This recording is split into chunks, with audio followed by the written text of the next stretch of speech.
What's up, everybody? This is Football at the Bar. We're your hosts. I'm TA, It's G Money. and we're here to talk some football. Very fired up Yes, as we yes, get yes. to the tail end of the season. A whole lot of great games that are meaningful, and I can't wait to chop it up with you. Oh, me neither, man. I'm excited about this week. You fired up about this Oh, week? man. Kitten caboodles. Okay? I am excited. Me too. And just by the way, Football at the Bar is being brought to you by ATB Media Network. Hey, all of you, excited that you're here with us. I need you to do me a quick favor. I need you to like, I need you to follow, I need you to download the episode. And so you can stay with us, sit over and help us out. Let's sit over and make it happen. But what are you drinking today? Oh, man. I'm on that shindig, but you know what I'm doing right now? I'm doing single malt. Single malt. Shindig or Shildag? Well, what you said, okay? Shildag. It's like that German. No. It's that German stuff. Yeah, man, I already had about 2 of them. So, hey, look, pardon me for saying the wrong thing, but we close enough, okay? And I'm drinking something called ABK6 cognac. And let me tell you something, it's silky smooth and I absolutely love it. I took it on vacation with me last week. Yeah, you did. And guess didn't what? you? I'm enjoying it and I brought it back here for the show. This is the second time we've had it on the show, and it might be a consistent because it's so smooth, it's so good. I just love it. So with that being said, you ready to talk some football? Oh, always. Without a doubt. There it is. So now you're gonna take your sip, so I'll take a sip with you. Yes, take a sip with me because I didn't cheers just for nothing. I cheers to sit over here and sip on something. Hey, and you know what I'm cheering to is we got a chance to see 2 great teams play one another this past weekend on Sunday. That was a phenomenal game that everybody was waiting for. Now the reality is we thought it was going to be far more competitive than it was. Yes, we did. But nonetheless, we were still excited. It was still a great game. And we might have learned something that this San Francisco 49er team might be the team to beat in all the NFL. Yes. So, you know, I believe that they made a statement. I believe they sat over here and came out and said, hey, we're not fucking around. You know, it started even in the pregame where the San Francisco 49er players were sitting over and interrupting. You are absolutely right.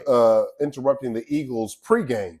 And at first it came off as they were a little bit slow. It was like a 148 yards for the Eagles and -6 for San Francisco in the first couple of possessions, the first couple of series. Yeah. And then all of a sudden, boom, San Francisco exploded. So what are your thoughts about that game?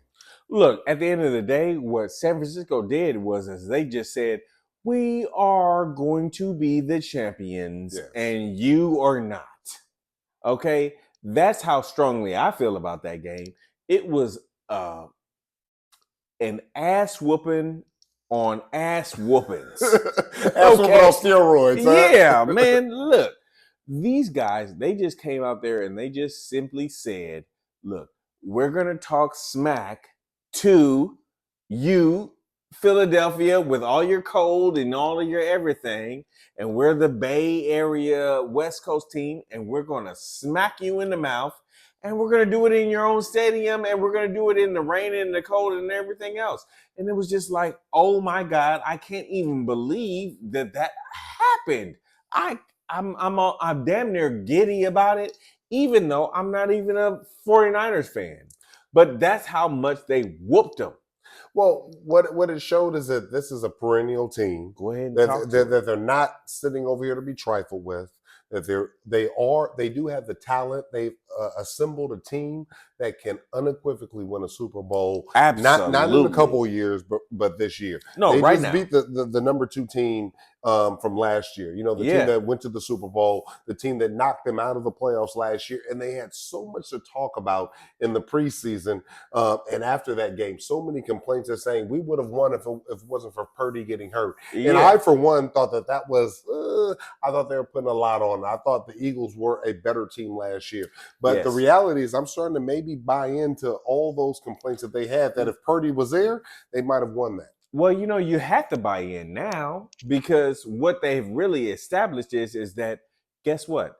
we didn't have any quarterback, and we lost the game. And we lost the game because we had no serviceable quarterback. So now, when you bring in Purdy in there, and is Purdy like world beater? We're gonna probably argue about that, right? Because I already know you're in your feelings about that one.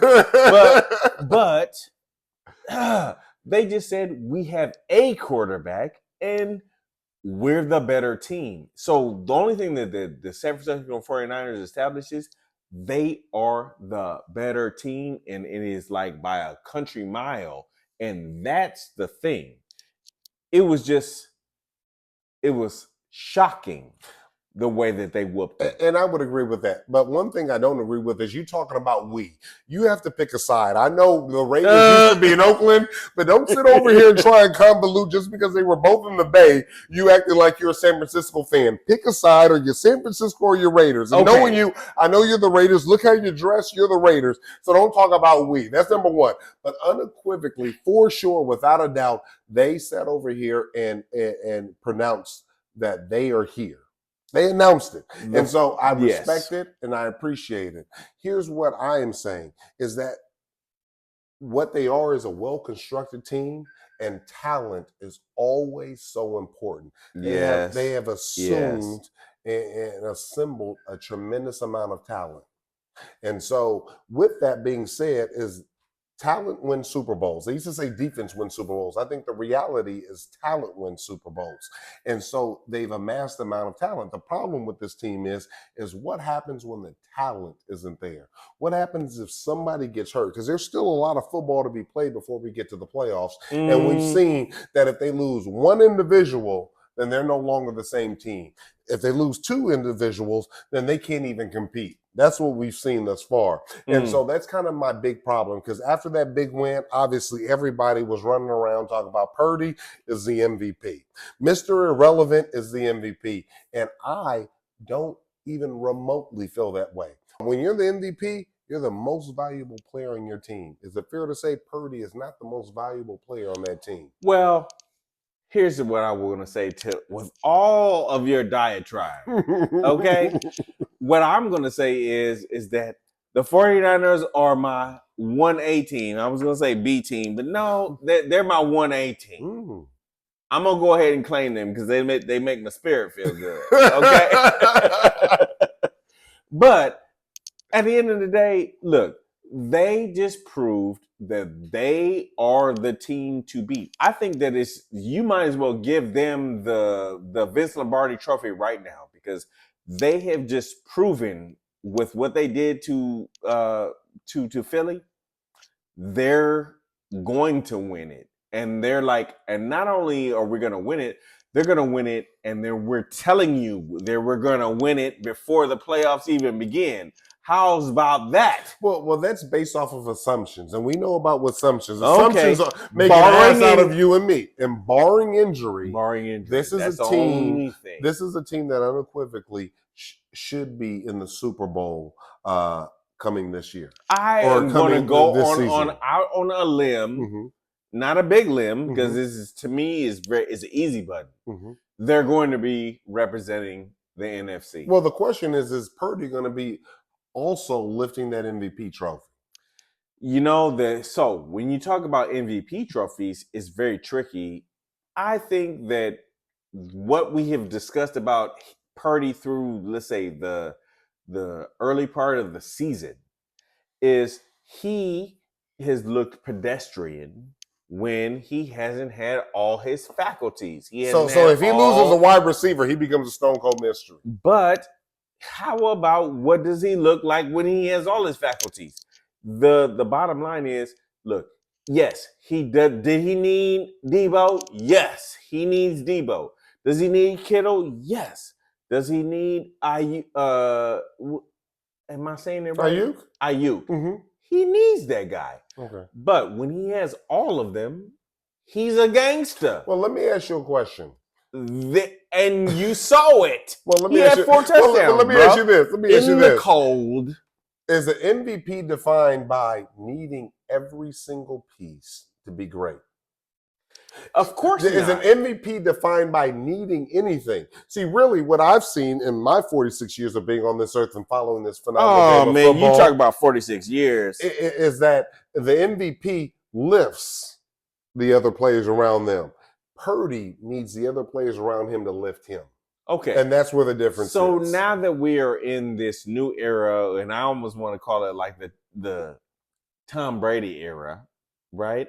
Is that we're all about stats. So at the end of the day, what were we talking about? Is we're talking about this is a quarterback who, when he had all of his players around him, did he deliver in the cold, in a negative environment, in an environment that was hostile? What you're acting in the weather. What you're acting as if is in that Purdy the has, weather. What you're acting as if is that Purdy has the very best stats in the NFL. Is it fair to say he's nowhere close to that? No, I just mean he delivered when he was There's a rookie that has a whole lot better stats than him. He had a great game, and one great game. Of course, you would say that. One great game should not sit over here and be the determinant on if he's MVP or not, especially after just the game before last, him having 3 straight games where he wasn't. Well, look, when you start talking about wait. Now, I will say this. When you start talking about MVP, I'm not going to go ahead and just thrust Purdy into the MVP like he needs to win it. I think that there's a couple of deserves it. I'm gonna say no. It's all right. I'm gonna say no. Okay, thank you. I'm gonna say no, but he might win the Super Bowl MVP. Hey, he wins the Super Bowl MVP, I'll be the first person cheering him. But if he wins the season-long MVP, I listen, and I know you get all in your whole feelings about that, but no, I wouldn't go that far to say that he now is the perennial front runner for MVP, because at the end of the day, Debo is the one who is made him look illustrious. Yeah, it was just the Debo is the best player on their team. Okay, now you're going too far. And because I think Christian McCaffrey is the best player on their team. Oh, do you? I do. Debo's a close second. Okay, so then we're talking 1 and 1A. But at the end of the day, what I can say about Purdy is that Purdy finds a way to not screw it up. He doesn't screw it up. He just says, you know what? But that's not a most valuable player. I will deliver the ball on time, and I'm going to deliver it to the best. But that's all he can do. That's not an MVP. No. So when you have 2 individuals, I would say McCaffrey Am I messing around and agreeing with you? Yes. McCaffrey deserves the MVP before Purdy does. That's how weak of a client of a true individual that deserves the award. But unfortunately, Vegas disagrees with both me and you, as I'm saying, is that he doesn't deserve MVP. But can I change my answer? No. but speaking of MVPs, we know my man Mahomes is a true MVP, right? And unfortunately, what we're seeing in this season after them losing to the Packers is that he does not have a team surrounding him that he can assist to get to the Super Bowl. He just doesn't have it. He doesn't have enough talent. I agree with that. And so when you look at, imagine Mahomes with that team, what would that look like? They would never lose a game, and they would win by 30 every single time. I agree. And you have Mahomes carrying this weak, sorry ensemble of wide receivers to the playoffs. And unfortunately, they just, because of that loss, gave up their number 1 spot or their chance of getting the number 1 spot because he just doesn't have an ensemble, a group of individuals of eliteness that can perform. So Purdy's sitting over here having an all-star team, where Mahomes sitting over here and having a team. If any other quarterback, if Purdy was the quarterback of the Chiefs, guess what would happen? They wouldn't make the playoffs. They would probably be less than a 5-win team for the season. That's where you see the difference is. But I will tell you this, the Chiefs do not have a team that can make it to the Super Bowl. Okay, so if you want to have me talk dog meat about the Chiefs, don't threaten you with a good time. I'm in all day. Definitely. But what I would say is look, the Chiefs, they won the Super Bowl and they hedged their bets and they won the Super Bowl. The mistake that they made Just thinking they could do it 2 years is in a that row. they just let Cheetah go and Well, they let Cheetah go after winning or before winning the Super Bowl. And that legitimized it, of course. Mm-hmm. But what now they're suffering from is the reality of not having an elite wide receiver. But why did they suffer from that last year? Because they had a guy who could catch the ball in clutch moments. And Travis? And it didn't mean... Or Juju? No, in Juju. Oh, please. No, listen. Whether or not you want to poo-poo on Juju or not. Would you want Juju on the Raiders? No, but again, what we're really talking about is who is left on his roster. Nobody. So except when you're talking Kelsey. about Tony. See that's the liquor. Shell dag. but Tony or Rice. I like Rice. Rice is probably pretty good, right? But those are all guys that need to kind of like scare a defense enough to where they will get off of Kelsey, and so that allows him to use Kelsey in the way that he wants to use Kelsey.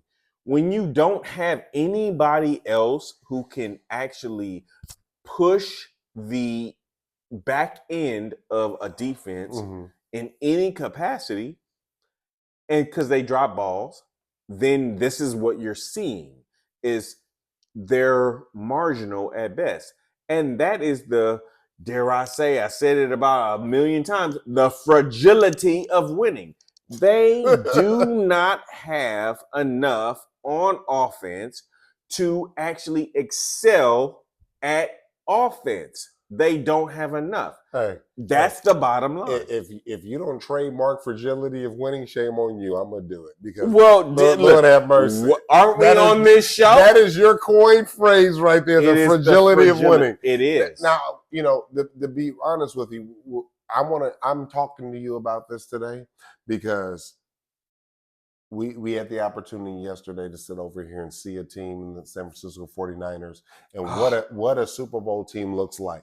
And what that did is it showed me that Kansas City is not a team that is capable of winning the Super Bowl right now. Now, you know what? And this feels so good because, you being such a Kansas City lover, which, I even look at you sideways every time because, the Raider fan in me, I'm like, how dare you? You don't get mad at me loving Kansas City. You get mad at Kansas City whooping on the Raiders every single time. That's really the crawl that's in your side. Well, guess what? But you know what? Your ass is coming. I'm just going to say, I don't care if it might be 100,000 years later. We gonna whip your ass one day. At some point in time, y'all got a lucky win a couple of years ago, but that's long ago. But speaking of that Kansas City loss, on the flip side of that was Jordan Love, and if you really look at Jordan Love over the course of his career and how much heat he took when Aaron Rodgers was still there and they picked him instead of picking another player that could have helped Aaron Rodgers, and the grief that they took. But the Packers being a perennial 100-year-old franchise, and how they have a method to their madness. They have a thought process, a solution to their long-term needs. And what they always do, just like with Aaron Rodgers versus, who was the quarterback for Aaron Rodgers? What's his name that has a scandal? Oh, Brett Favre. Brett Favre.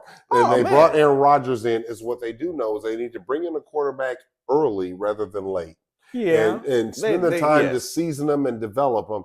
And they did that with Jordan Love, and everybody thought Jordan Love couldn't do the deal. And at the beginning of the season, he played all right. They got a couple wins. He went and did a swoon. He went into a valley. He had some challenging weeks, and everybody kind of gave up on him, saying, "Yeah, I told you he wasn't good enough." And then what we see is that all the time that he spent learning from an individual like Aaron Rodgers, all he really needed was playing time to sit over and bring all of his faculties, all of his skill set together. And so now you look at Jordan Love, and then you look at him in the past 3-4 games, and he's been playing absolutely lights out. Yes. And they actually have a chance to possibly catch the Lions by the end of the season and maybe win the NFC North. And so what I feel is that the Packers have found their long-term quarterback. Because let me just give you some real quick stats. I'm a stats guy. And when you look at Aaron Rodgers compared to Jordan Love at the exact same stage, not including this game, the record was the exact same. The yards were relatively close. I'm talking about within a couple dozen yards. The touchdowns were almost the exact same. The pass percentage was almost the exact same. So you're looking at comparable quarterbacks. Now, I'm not saying he's Aaron Rodgers by any stretch of the imagination, but I believe he has the ability to play or to grow into what Aaron Rodgers has become. Oh, man, you know what? You're putting a whole lot of wolf tickets on that, but okay. What's wolf tickets about stats? Okay, no, I just mean this one simple thing. Okay. Jordan Love has yet to do it. Now, what he has done, no, I'm going to give you kudos. What was that? Flowers. I'm going to give you some flowers on what you said. Jordan Love, he has produced this year. He has come into rhythm. He has gotten a cadence and a rhythm with Watson, and he's gotten a cadence and a rhythm with Reed and Dobbs, and he is now producing. And now I would have to honestly say this is probably maybe 4 weeks in a row to where he is actually delivered.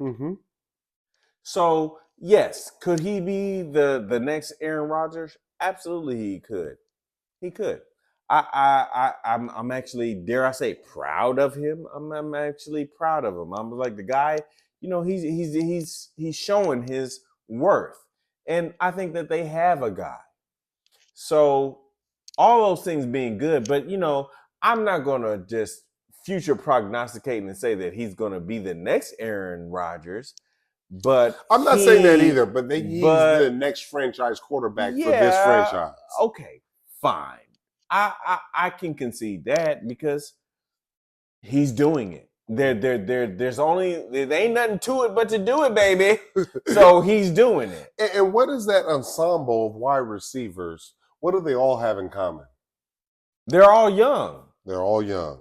And so when you have a quarterback with 4 pass catchers that are all, you're talking about 2 years or less. Grow together. They can all grow together. So it's not about what they look like now. It's not even about what they look like next year.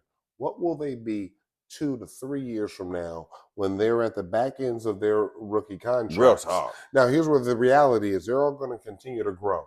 And this team is not going to be able to stay together forever because they're all going to be they're going to come up for contracts. Their contracts all together. So some are going to have to go. But what happens that year before all of their contracts are up? When you're talking about Musgrave, we forgot about Musgrave. We got Musgrave and Watson and Dobbs. Yeah. And Reed. And Reed. Reed is a big part of it. Yeah. So you're talking about they have all 4 pass catching positions, all 2 years or younger, and then you have Love that is the wily veteran. Well, Milwaukee, stand up. Well, Milwaukee should be real excited then. Hey, obviously you've never been to the Green Bay before, because if you said Milwaukee with Green Bay, please, Milwaukee. They are very two distinct. I've had the opportunity to be at Lambeau Stadium before, and Green Bay is nowhere close to Milwaukee. Those are 2 completely different entities. Just opposite sides of the spectrum. But they're in the same state, right? Are they same state, but opposite side of the spectrum. Oh, okay. So well then fine. What you said then. But look, what I would assume, especially about Middle America, because this is what I know about Middle America. It's just almost like, with the Chicago Bears. Mm-hmm. Chicago Bears have been a dog meat team forever, ever. Yes. But there you have a split. They're half of them are Bears fans, half of them are Packers fans because of their close proximity. So what I would simply say is that the Milwaukee You know what? They probably really excited about these boys, and they know that look, the cheese state in all of us that we just eat cheese and we don't do nothing else but eat cheese. Hey, you're in rare form tonight. Oh, you're in rare form. But I gotta ask you this quick question, and you're gonna really love this. You're gonna sink your teeth into this. Oh, okay. We're gonna talk about one of your very favorite people. So on the complete antithesis of Jordan Love, we have another quarterback that is the exact opposite. So as Jordan Love is a young, are you going to talk about who I want to talk about? Unequivocally, because I know you want to talk about how you're dressed today. And before I go there, actually, I'm going to go there afterwards. What I do want to talk to you about is that your buddy, your favorite. I remember you used to talk to me about how great he was, and I used to tell you he's not very great. Are you setting me up for the failure? No, not for the failure. I think you're gonna buy in because he's not with them anymore. But your boy Derek Carr is a stone cold mystery. This is an absolutely stone cold. Now, before we go to Derek Carr, I do want to say is I was wondering, I was thinking about you all this weekend, like. What is this man going to do? Is he going to sit over here and like kind of collapse and like not watch any football because the Raiders are on bye? Or is he going to sit over here and be released because he doesn't have the fret of having to sit over here and watch the Raiders give up the booty? And so he can just really focus on the teams. And so I was wondering where you were going to be at. But then Derek Carr was there and I was like, he still has some type of allegiance to Derek Carr, so you're right. I'm a tortured individual, okay? Because you're right. I still had to watch Derek Carr, and what I saw was debauchery. He did throw a touchdown. Oh, he threw a touchdown and he threw an interception. What he does. But what I know about Derek Carr, and this is where I'm going to say to the Who Dat Nation. I told you so, motherfuckers. I told you so. Told you. You did tell him that. Yes, you did tell him. Listen, Derek Carr finds a way to lose every single time he should win. Mm-hmm. He has literally gone to the easiest division in the entire league. And can't get it done. And he can't get it done. It's amazing, yes. It's absolutely amazing. Look, you making me raise my voice. I knew you would. My God. Yes. But Derek Carr, I have to say it in this way. He is now officially a person who you have to say, oh, well, we want to say maybe not greatness, but we're going to say he's a potentially really good person to. No, he's terrible, and I had to say it with terrible. Whether you are, yeah, I gotta say it in like a Charles Barkley. He's terrible, terrible. Yes, Derek Carr is terrible. He finds a way to fuck up a game every time. When the game doesn't mean anything, he produces and he brings numbers. When the game is meaningful, he finds a way to fuck up, whether or not he gets hurt or he throws an interception. And in this case, one of the two are going to happen. Both. One of the two are going to happen no matter what. He did both. Mm-hmm. So, thank you, Who Dat Nation, for taking him away from the Raiders. And I apologize.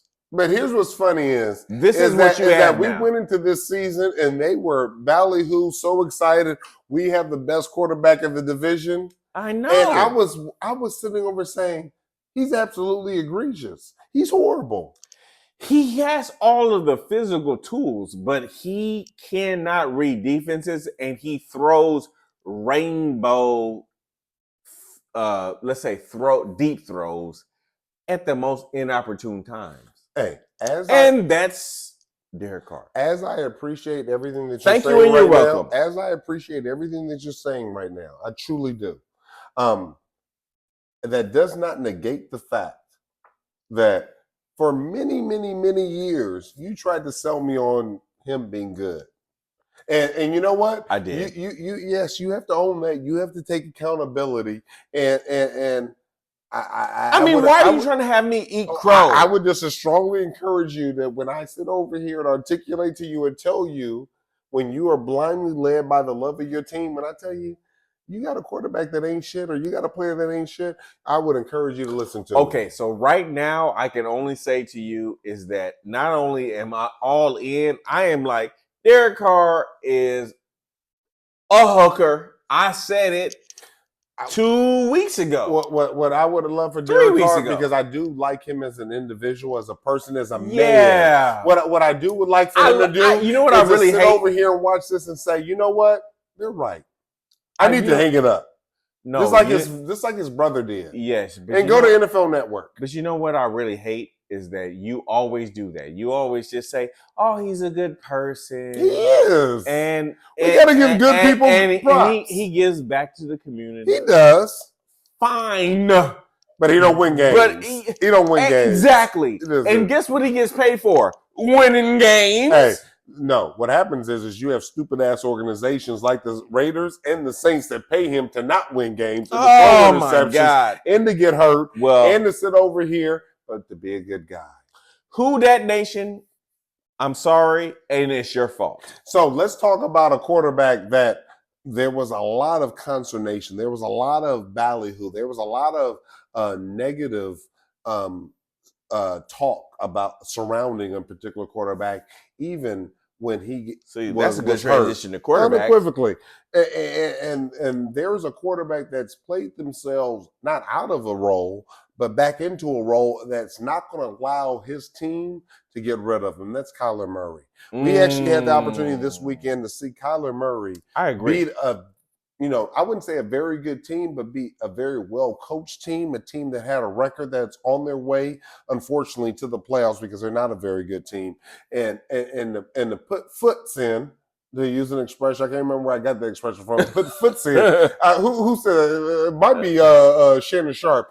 Put foots in the Steelers and mollywop the Steelers, and Kyler Murray now with his second win out of the last 3 or 4 weeks that he's been back from injury, but sit over here and playing the Cardinals out of the Williams May sweepstakes. I agree, and that they've won too many games to sit over here and draft one of those two. And so they've seen the design of it. So here's the funny thing about you guys drafted a small quarterback and then you paid him a lot of money. But what that small quarterback is now proven to you is that he can deliver the ball on time, 1.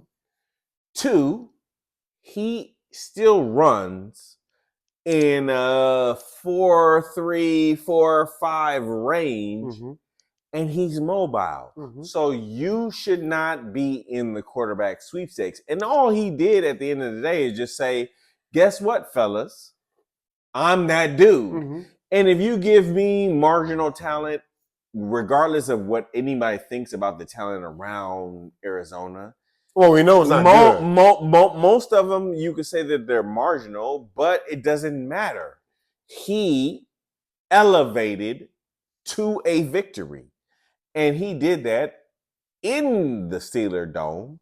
When I say dome, I just mean that it's almost like it's a cauldron. They have a formidable presence with their fan base. You're playing this, and he whooped them. He did. So you need to start giving him some love. And here's what's exciting for them is that they have 2 early picks because of the trade with the Texans, or they have 2 first-round picks because of the trade with the Texans, and they really have amassed enough war chest to greatly. I like war chest. That feels really good to greatly improve this team. Now, this is the one thing that I'll push back. Is it's so funny what happens when somebody gets hurt and they're kind of off the scene for a considerable amount of time, because people forget that Kyler Murray was in the MVP conversation. Yes. And here's what the thing is: if we can get excited about Purdy being in the MVP conversation, we can and respect that. We can respect when Kyler Murray just a couple of years ago, was in the MVP conversation. Yes. So we have to stop acting like he's a marginal quarterback and remember the type of talent. He was picked number 1 for a reason. He won the Heisman for a reason. This is a quarterback that was coached by an inept coach with what's my man's name? Who was his coach? You know what? I don't remember him. I don't remember him, but you know what I'm talking about. I do, but you know the liquor done took it away. But it's not even important about who his coach was in the past. What you're really telling me is that guess what? He is just deciding that he is going to be the definer of his own destiny. And when you're a smallish ass quarterback, and he's tiny. Yeah, but he still runs a 4.3. He's a little littler than you. Hey. Well, yeah. No, he's not littler than me. Yes. No, I'm talking. He's shorter than me. Hey, I think he weighs less than you. Yes. You said littler. He weighs less than you too. Yes, he's littler. He's littler. But it doesn't matter because at the end of the day, man, the guy is fast. Oh, yes. And you can't beat speed. Mm-hmm. And so he has an arm. Yeah. I mean, he has a component, and unlike our guy from Carolina, I think he has the ability, or he knows how to work with his smallness far better than our guy from Carolina. So then conversely, what you're saying is that whether you go to the draft and you pick the receiver from Ohio State mm-hmm. or I would hate for him to go there, but yes. Yeah, but if you give him some actual tangible weapons, mm-hmm. then you got something. You know what? And to be perfectly honest, Rich Gannon's done a great job. I actually didn't have high hopes in terms of what he would be able to do. We saw the silliness that he did in terms of trying to pump up his team and who took the bus here, and he was saying some crazy shit early on. So I didn't have a lot of built-in belief in terms of what Rich Gannon could do as a coach, but he's proven, being the defensive coordinator for the Eagles, he's proven that he's a relatively good leader because the team, they're believing now. I think they believed before. They've won some games they shouldn't have. They beat the Cowboys and they're winning. They're winning games. Nobody thought that they were going to beat the Pittsburghs. I can promise you, if you look at my DFS, cards, they did. I didn't believe that they were going to beat the Steelers. You're right, but our only caveat to that is Pickett got hurt. So when Pickett got hurt, you already know. Pickett is Steelers. Boo-boo. Yeah, but the Steelers had no chance once Pickett got hurt. Pickett is boo-boo. Oh, so you okay? Pickett is boo-boo. Well, boo-boo. Church on the move. Then. Church on the move. Then. So it's funny. I talk about Gannon, and I recognize what he is brought to the team and where he's led them out, because this was a team that was supposed to have no wins. This was a team that was supposed to lose everything, be the number 1 pick up Williams, and then discard Kyler Murray. And what that tells me is that leadership matters in this league. And we've all heard that. We've seen that with Tomlin. Tomlin has never had a losing season because of his leadership ability. Well, and this was probably the first moment in Tomlin's, let's say, tenure within this season to where all of his didn't show up. Smoke and mirrors and his duct tape, he wasn't able. He just couldn't slap it together enough to pull out that happens because when you have a lack of talent, leadership can only take you so far. Yeah. But what I can tell you is there are a couple of teams out there that have extraordinary leadership, and they have a little bit of talent. But I know the Houston Texans should be one of them. The Houston Texans. You better talk about them. And DeMeco Ryan, and also with the Colts, with Shane Steichen. Oh, the Colts. Yes. And so Shane, that's a good one. Everybody's sleeping on Shane Steichen. Yeah. But Shane Steichen's not just taking you're right. a team that was boo-boo, but he's also taking a team that's boo-boo that had their brand new quarterback that they just drafted out for the season with a shoulder injury. Because when Richardson went down, everybody was like, okay, well, they're done. And then how about this? Their running back went down too. Correct. And just went down again. Yeah. But yet they're still finding a way to win. And that's what I That's a want to talk good to you point. about, is that how important is leadership when in terms of having maybe not a Super Bowl run, but being uber competitive and making it to the playoffs in this league. I listen. I think that I'm on the short bus when it comes to this, but I think that leadership at the head is paramount. It is the reason.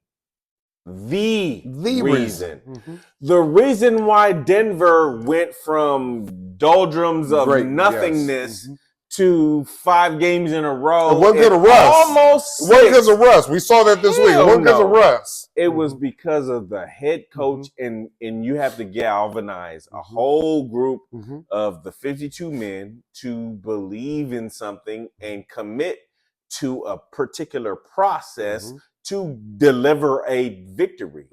And then you galvanize that, and then you get the reward from that, and then they do it again, right?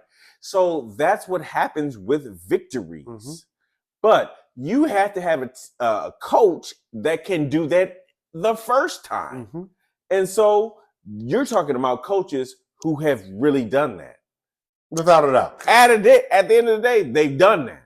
And what's great about these two teams is that they have future in terms of having the quarterback. Yeah. Now, Shane Steichen lost his quarterback for this year, and he's done this well. What will he do next year when he has Anthony Richardson back? Anthony Richardson being around the NFL, having the ability to professionalize himself and be a professional quarterback, and take the time to rehab and then get with a quarterback's coach to get even better with his physical attributes. And then you're talking about D'Amico that was blessed, that sit over and had a probably when his career is done, we're going to be looking at one of the very best quarterbacks to ever do it.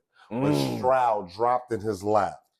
Yeah. And everybody was laughing when their previous coach. No. Stroud already, he damn near looks like he should be a Hall of Famer. Just go ahead and book it. Well, right. We look like that he's on the trajectory to get there. I mean, absolutely phenomenal. But here's what's so funny is, on the same line of these coaches, man, I've never been a huge fan of Sean McVay. I think that a little bit of nepotism, a little bit of being in the right place at the right time, a little bit of him getting the benefit of the doubt kind of helped him. You're right. You have always been a little bit of a hater. But Sean McVay and what he's doing with this Rams team, I had the opportunity to go to Rams camp this year with my son. And I saw that camp, and I looked at my son and I said, this is about to be one of the worst teams in the NFL. I mean, they look absolutely egregious. And they started off in that fashion. I know they won their very first game, but they had a string of some losses, and the team just didn't look playoff ready, to say the least. Right. But now that you've seen them get through, say, 10 games, and you look at where this team is at now, I have a renewed appreciation for Sean McVay. I have an excitement for this team, even though I know they're not going to get to a Super Bowl this year. This team is not made for that. But the job that he's done coaching to get this team in a position to make a playoff run is absolutely phenomenal. Look, the Rams were an afterthought. By all accounts, they were an afterthought. But guess what?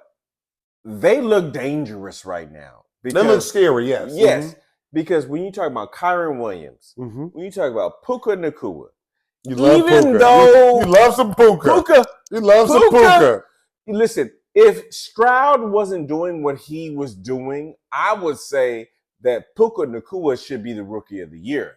That's how strongly I feel. And that would be a shrewd but very smart assessment. Unequivocally, yes. It's just, quarterbacks are the most important player on the team, and we all know what Stroud is doing.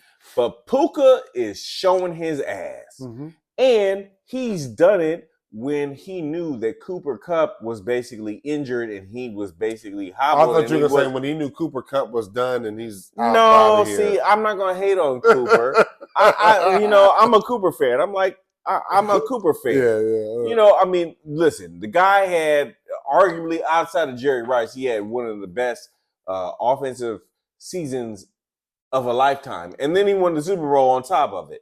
But the thing about Cooper is that he plays in that slot position in Sean McVay's scheme. Mm-hmm. And guess who took that? Puka took that same position. No. Puka's not playing. Puka only does that when he's out. He's out. But Puka alternates in that scheme in that position Puka that is traditionally the perfect wide receiver, being picked 177th. He's the perfect wide receiver for that scheme, and that is again a testament to the coach and leadership. Okay, the sitting over and identifying the right players that are perfect for their scheme. Okay, so what I think that we can agree on is that them boys is coming. And they could potentially be really dangerous because you don't want to play him in the first round. No. Stafford, his offensive line has been marginal at best. But with Higbee, Cooper, Higbee's Mickey Mouse. Kyren Williams a monster. And everybody, let's say, being at good health. Mm-hmm. And then you've got your guy on the defensive end, Jalalaweta, okay? Aaron Donald. Yes. Thank you, Jesus. Yes. But the point is, all we're simply saying is they have all the faculties to be somebody. Mm-hmm. So could they beat the Dallas Cowboys? I don't know. Could they beat the Eagles? Oh my God. It could happen because they have I think they're thuggish, ruggish bond. Yeah. I think they're rough and tumble. And I don't think anybody wants to get up in that ring and go throw a couple rounds with them. So I unequivocally hear exactly what you're talking about. It could happen. But here's what the twist is. You talk about wide receivers that having seasons that are like award winning and that are like special, and we've talked about, we know Purdy should not under no circumstances get the MVP, but there are a couple of players. Now. See, look at you trying to blackmail me again. Yeah. Black man, blackmail. Yeah. I'm not trying to blackmail you, but I'm just saying I think we both know that this man doesn't deserve the MVP. But there are a couple players that possibly I'm not going to say that he doesn't deserve the MVP. You're not going to get me to say that. I will say he doesn't deserve the MVP. I know. Go ahead. You can say all your feelings about it. But I will say is that we have two players. One of them being a player that's not the quintessential MVP candidate, and that's being Tyreek, that's going to actually eclipse 2,000 yards this season. Okay. And he'll be I agree. He's going to win the record for most yards by a wide receiver, and he's going to do it easily. So, and it's fair to say if he was not on the Miami Dolphins, they would not be there. And that is truly the definition of MVP. Yes. And the other individual is Dak. For the past 6 games, they haven't played the very best teams, but they have played a few good teams. Yes. Like the Seahawks. Dak is doing, which is he has played and won the games that he was supposed to win. He has done statistically well in the games that he was supposed to win. If I am going blank canvas and I'm just looking at who should be the MVP of the league, period, end of story, after this week that we just watched, I would actually give the MVP to Cheetah. Okay. Me too. He's by far. He kicks ass and takes names. He's number one. Mm-hmm. And guess who would be my number two? Dak. Dak would be my number two. Guess who wouldn't be your one or two? We agreeing? Guess who wouldn't be your one or two? Purdy. No, Purdy would not, but he would be your eighth. No, not eighth. Now, see, this is where you go too far. You have to respect the fact that this man, Purdy, played in Philadelphia, even if you think that, okay, we're not talking about Purdy. I get it. You don't have to beat me up on your Purdy love. Listen, because it came from the Bay. You don't have to beat me up on the Purdy love. Don't try to shun. He did it, and he did it with, yes, he might have had a superior offensive line. In Philadelphia, in the weather, and he threw 4 touchdowns. Hey. Do not hate on this man. The weather is the one that you got to understand comes from San Francisco. Guess what happens on the road? Guess what happens in San Francisco? Weather. So a little bit of rain does not the determinant that he should be in the MVP You know what? conversation. You sound a little haterish. That's all I'm going to say. You sound a little haterish on Purdy. Hey, Purdy did the damn thing. Ask Debo if I sound a little bit of haterish with his. Ask Debo that, and Debo would be like, you know what? This brother sits over here knows what he's talking about. And they're on the same team. I'm gonna leave it there because we're not gonna cross hairs. Look.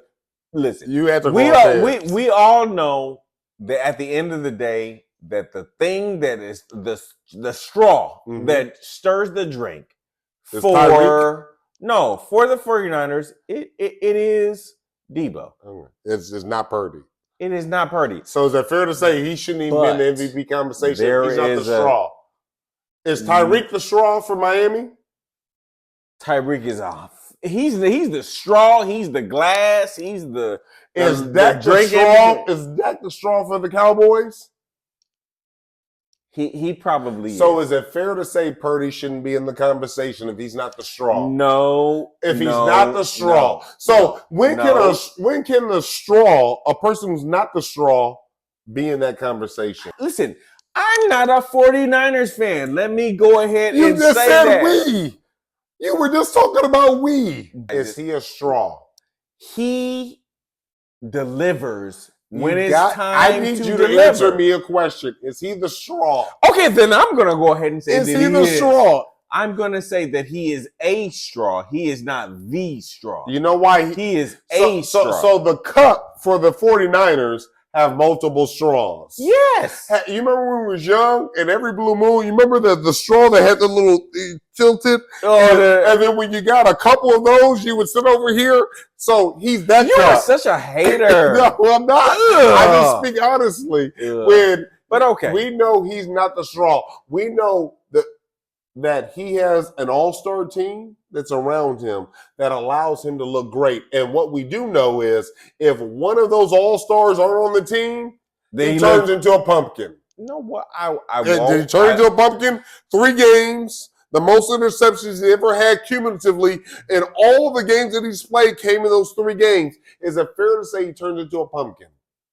Sure. Okay. However, the only retort... Allow me to retort. The only retort is when he has all of his faculties, does he not look excellent? Yes. But it's with it is. Hold on. But see, I can answer questions cleanly. But here's what the twist is. He has to have everything for him to look good. Guess who doesn't have... Does he look excellent? Guess who doesn't have everything? Guess who doesn't have an all-star team? Dak. Okay. Guess who doesn't have an all-star very best... Well, whose fault is that? Hold on. Guess who doesn't have an all-star everything quarterback? He has Tua. Tyreek. Guess who doesn't have everything? He doesn't have anybody other than Kelsey. Mahomes. He's the only one that needs a full ensemble symphony of great players to perform at this level, which means that he's not truly an MVP. He's a quarterback that's great for that system. I will never argue with you about those facts because they are facts. However, the thing that you have to always give the man credit for is when all of those players are there, does he deliver? Because the other part of this equation is not everybody delivers when they have all of the faculties. He's a great player. He's a great player. Phenomenal. But he's not an MVP. Okay. We're talking about MVP. We're talking about Cheetah and Dak. Who's your MVP? Cheetah or Dak? Okay, so I'm going to probably say Cheetah. Okay. Because I would agree if there is a person who has found a way to accumulate almost and with almost certainty 2,000 yards, receiving yards, strong. I don't think that we have seen that in our history. Or at least our lifetime. No. So it has to be him. And he is the straw, as we've just articulated, that stirs the drink for Miami. And this is where that would be my guy. Here's a problem with the language of MVP. I think it needs to be transitioned to most outstanding player. Because if you had an award that was most outstanding player versus most valuable player, we would have the ability to include players like a Cheetah in that award when they've earned it. In a season like this where the quarterbacks is most valuable player, because the most valuable position is quarterback, which lends to the most valuable player being a quarterback. And when a year like this, when quarterbacks are not performing at the very highest levels, or the highest levels are arguable. The highest level. So MVP kind of knocks out anybody else other than a quarterback. Here's what I would say when you start talking about MVP. So we're talking about Mahomes, Purdy, Hurts, Dak. They are all arguable. You see that's the shit that I'm talking about. That means that's the shit that I'm talking about. You still choose to put Purdy in that conversation, and I've already made you sit over and acknowledge Purdy shouldn't be in that conversation, and you still put him in. That's when we have a problem. All right, so I have realized that you're all in your feelings. Okay, warm hug to you. Warm hug. No. Warm hug. No. I can't. Small. Hey, as I get older, I can't allow my blood pressure to continue to rise. I know. So we have to stop. For the sake of us. And guess what? We've talked about a whole lot of stuff. Yes, we have. We've talked about a whole lot of shit, and we've had a whole lot of fun. Do we need to get into fantasy right now? No, what we got to do right. We got to sit over and let these people know about fantasy because they're tired of hearing you talk about Purdy. Because nobody wants to talk about Purdy. They're tired of hearing you. Okay, that's fair enough. Okay. Now, there are a couple of games out here that we need to sit over here and talk about because this week there are some juicy games. The Kansas City, who's my team, to me now, sitting over playing the Bills. Your team. And both of them are limping into this game, and one's going to sit over here and kind of resurrect their season. To be honest with you, I don't know which one is going to be. The reality is both of them are coming off of some losses. Yeah, you're talking about the Chiefs and the Bills right now? The Chiefs and the Bills. And so what I believe is that the Bills are now done. I think the spirits have been taken from them. And then when you have an individual like Mahomes, I think he's ready to go. Oh, man, that's like a heart attack game waiting to happen. And it's a game that's always been great. So when you have two competitive teams, when you have two teams that are going to be competitive in the actual game, then that creates fantasy jubilee. So I believe that's Jubilee. So for you, what do you think is that great fantasy game for us to attack? Before I get all giddy about it, which team is going to be the home team?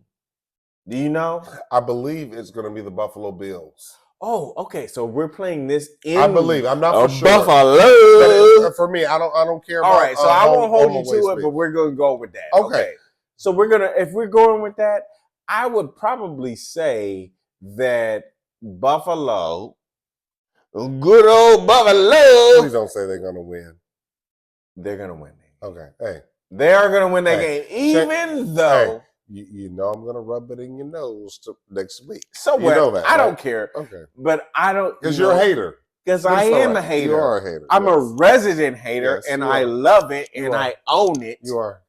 Yes, I am hating on the Chiefs and Kelsey and all of his kind, other than the fact that I respected his brother who's an offensive lineman who's pretty damn good. Okay. So, even in fantasy goodness, I think Patrick Mahomes probably might have 2 touchdowns, and I think that Allen will probably have 1 touchdown. But what will happen is that his team will win the game. Okay. Is that enough hate for you? I can't wait to sit over here and rub it in your So for you, what is the team that's going to bring that fantasy goodness for our people? All right. So for me, the game, and we have to do it DFS while because this is like kit and caboodle time. It's DFS goodness. Yes. And this is the rubber meeting the road time. Okay, yeah, unequivocally for both teams. Cowboys, Eagles, hello. Okay. Hello. So with Cowboys, Eagles, who do you expect to win that game? Like, who are you going to stack? All right. So realistically, Jalen Hurts over Dak is probably, if I'm picking a quarterback, between the two, I'm picking Jalen Hurts. Let's pick the quarterback that we didn't just say is up for the MVP. But okay, go ahead. Okay. Hater be damned. Hater be damned. Yeah. I'm picking Jalen Hurts in that game. However, bounce back. I get it. Bounce back. Yeah. Yeah. However, for DFS purposes. Yeah. For DFS purposes. Everybody's talking about Dak. So for DFS purposes, you look for Hurts to bounce back, and that's how you look at it. And I would also couple him with Brown in that game in particular. Oh, AJ Brown. Okay. AJ Brown in particular in that game in particular. Okay. However, Dak would be a good second. Let's say the quote unquote dark horse of that game is Brandon Cooks. Brandon Cooks is, he's the opposite of his number one, and he might just fuck around and be like the guy who delivers for them. So you think CD on the tear that he's been on, that Cats should pivot away from CD because this is a Brandon Cooks game? Yes, only because of 2 things. It's in Cowboy Stadium, and we all know that they're going to, let's say, quadruple CD Lamb. Okay, so what you're saying is that the Cowboys are going to beat the Eagles. They're going to get back-to-back losses. If I'm really being honest. Don't hate, don't lie. I will say no. Okay. I will say no. But they're going to be trying to catch up. So Brandon Cooks is going to sit over here and play a significant role. Well, how about this? Let me go ahead and hedge. If they win, I think it will be because Brandon Cooks has a solid game, and then he gets, let's say, over 100 yards, and he gets a touchdown. Maybe 2. But if the Cowboys win, it will be because of Brandon Cooks and nobody else. And it will catapult Dak into the front absolutely runner as the MVP. If the Dallas Cowboys win that game, it will catapult regardless of who does what. Listen, Dak could throw 3 interceptions in that game, but if they win, Dak is in the MVP conversation. Not Purdy. Not Purdy. Okay. And damn you for making me say that.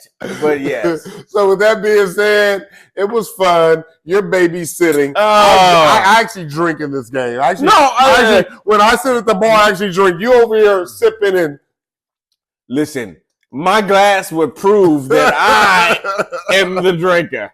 Okay? No.